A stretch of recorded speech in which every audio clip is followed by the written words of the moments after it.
Selamat sore, Bapak, Ibu, dan saudara-saudara yang dikasihi Tuhan. Marilah kita mengakhiri hari kerja dan aktivitas kita dengan bersama-sama merenungkan firman Tuhan yang telah dipersiapkan oleh Ricky Arnold, Gili, SSITEOL, MM. Dengan bahan bacaan terpilih dari kitab Yohanes pasal yang ketiga, ayat 20 sampai ayatnya yang ke-21. Yang berbunyi demikian. Sebab barang siapa berbuat jahat, membenci terang dan tidak datang kepada terang itu, supaya perbuatan-perbuatannya yang jahat itu tidak nampak. Tetapi barang siapa melakukan yang benar, ia datang kepada terang supaya menjadi nyata bahwa perbuatan-perbuatannya dilakukan dalam Allah. Dengan judul renungan di sore ini adalah kehendak bebas yang diikat oleh iman. Pada tahun 1977, terbit sebuah buku yang ditulis oleh Alvin Plantinga dengan judul God, Freedom, and Evil.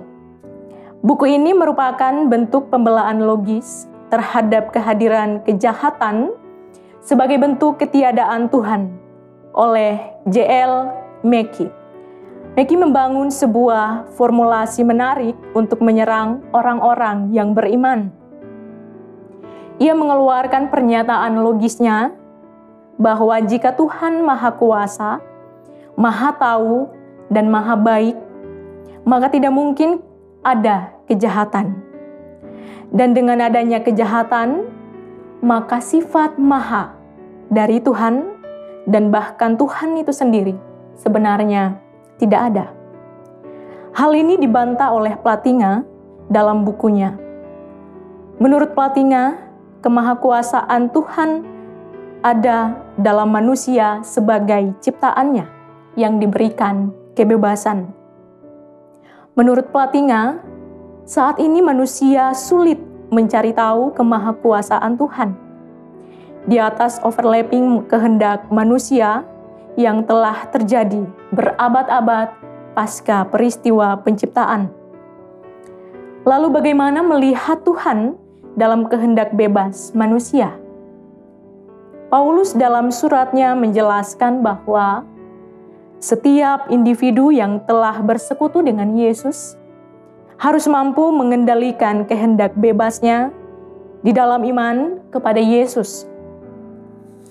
Jadikan setiap sikap, setiap tindakan dan aktivitas sehari-hari sebagai bentuk kesaksian terhadap karya keselamatan yang telah kita terima dari Yesus Kristus. Paulus mengingatkan bahwa kehendak bebas manusia bukanlah sebuah sikap yang arogan dan meniadakan nilai-nilai etis. Namun, kehendak bebas merupakan sikap tanggung jawab yang berlandaskan pada keimanan yang dimiliki oleh seseorang. Sebagai seseorang yang telah percaya kepada Yesus Kristus, setiap orang harus berpikir dan bertindak berdasarkan ajaran yang telah diberikan oleh Yesus. Setiap orang dapat menentukan waktu dan kehendaknya secara personal.